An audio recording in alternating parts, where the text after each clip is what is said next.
Our guest today is Lynne Reeves Griffin, and she's the author of the latest book, Dark Rivers to Cross. Hi, Lynne. Hello, how are you today? All right, and you?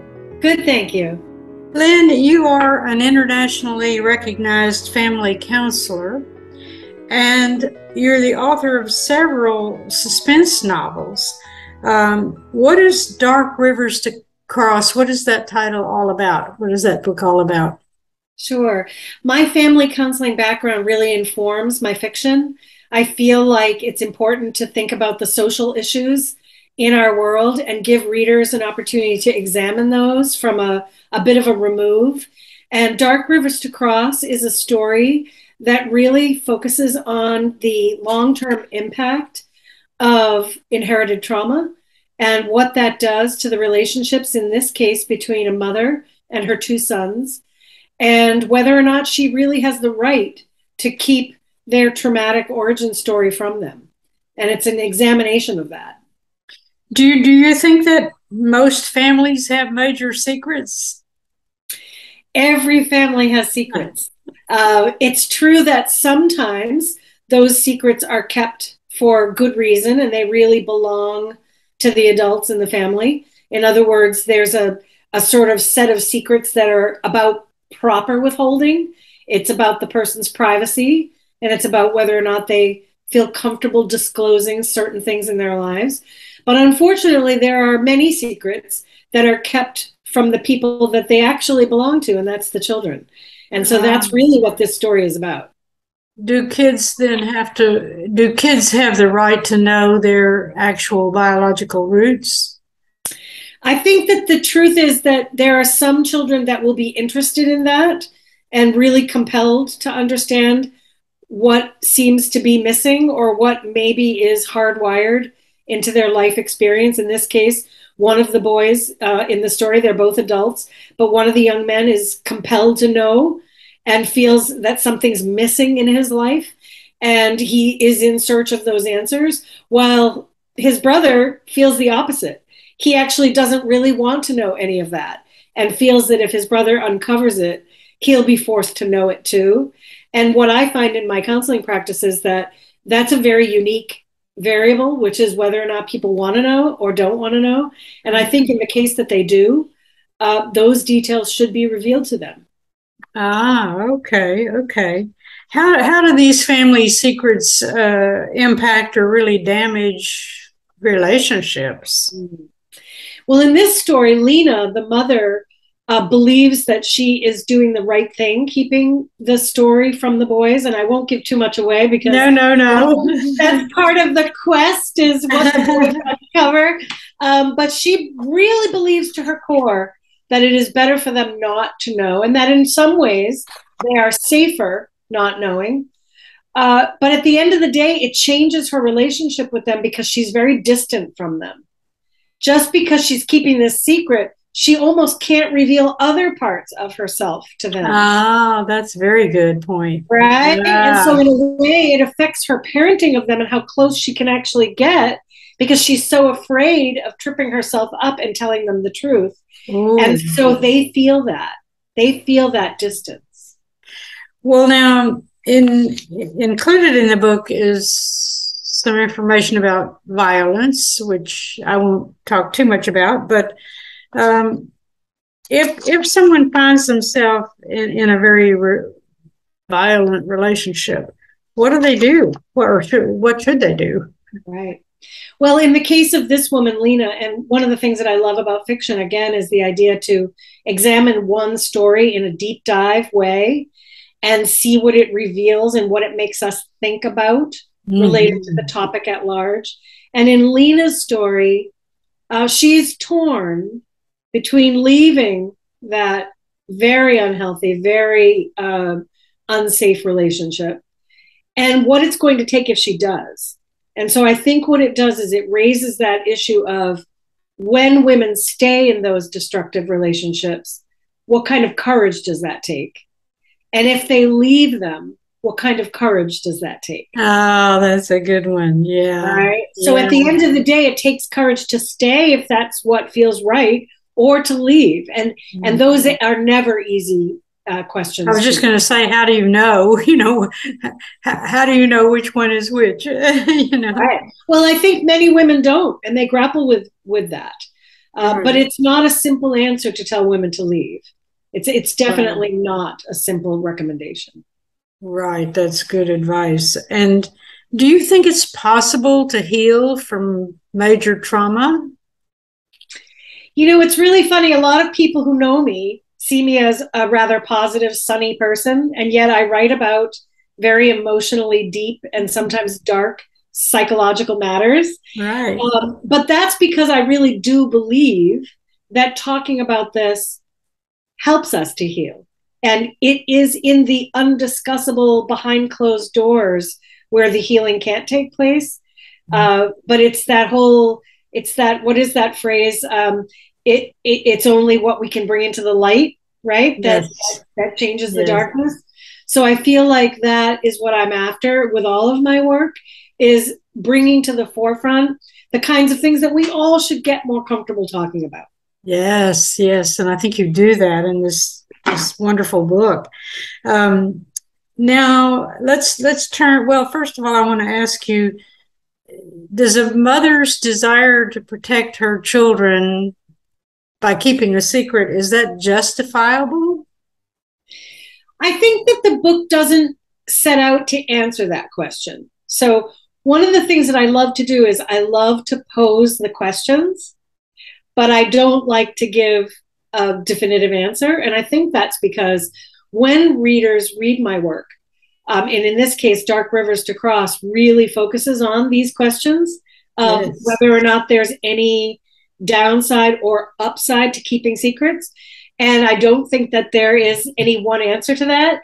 But what I want readers to do is to be able to imagine that she's torn, that she's stuck, right? The secrets that she's keeping, and it isn't giving anything away to say, they're very dark and they're very troubling. And the boys are going to have issues when they find out what it is she's holding back from them. But she does sacrifice a lot to do this. When she does keep this secret, she gives up the parts of her life that were good. She gives up the parts of her life that were beautiful and loving.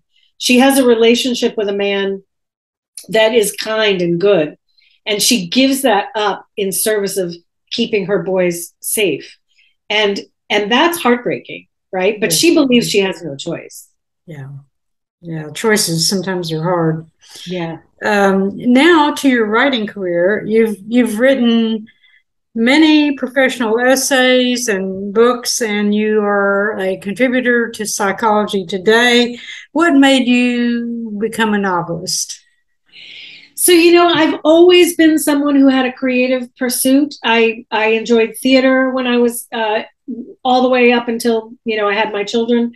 I was involved in lots of creative pursuits around singing and all kinds of things.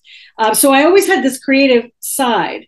But when I moved into my family counseling world and really expanded my profession and helping schools and doing a lot of preventive mental health work, the creative outlet, wasn't there, and I needed it to be there. And writing filled that void. I began writing short fiction. I started working on a novel, and one thing led to another. And Dark Rivers to Cross is my 5th novel. And I have found that the creative pursuit of storytelling really blends beautifully with my family counseling life, because it allows readers, again, to inhabit these stories and think about these topics in a way that gives them a little space from the reality of it all. Tell us about your early efforts to find an agent or a publisher. How did you succeed with that first book? Oh, perseverance. Right. For anyone who wants to enjoy a writing career, it has to be first and foremost about the writing. You'll never know what work will resonate and what work will only find a quiet, small audience. And it doesn't actually matter. It's in the writing that the work really sings. So for me, when I set out to write something, whether it's an essay or an article or a book or a novel, I'm more interested in being authentic and true to what I'm writing, and knowing that if it resonates, it will find a home. So I think perseverance is key. Focusing on the writing is key. A lot of writers are so eager to finish and find that agent and find that publisher that they do a disservice to whether or not the writing is actually complete. Right. Well, you do teach at a university writing course, I believe. And I was going to ask you, what advice do you have for writers trying to break in? But I think you just about answered that. But is there anything else you can tell us that would be helpful to a young struggling or an old struggling writer? I think one of my other sort of simple but hard pieces of advice is to read widely. So what do I mean by that? I think that if you write literary fiction, you should be reading science fiction and mysteries. And if you are a genre writer, you should be reading speculative fiction and short stories. When a writer reads widely, there's so much to learn about craft and how stories are put together and what gives stories heft and depth. And I think that you get that by reading across genres, even outside, and in particular, outside your own. Right. So I would say read everything. Whenever I'm writing a novel or, doing research for a novel, I read nonfiction, I read essays, I read memoir, I read everything I can on the subject I'm about to deep dive in. And then when I'm ready to write, I put it all aside, I hope that it's been internalized, and then I begin to put my spin on it. Well, do you have some tips about marketing your books once they're out there?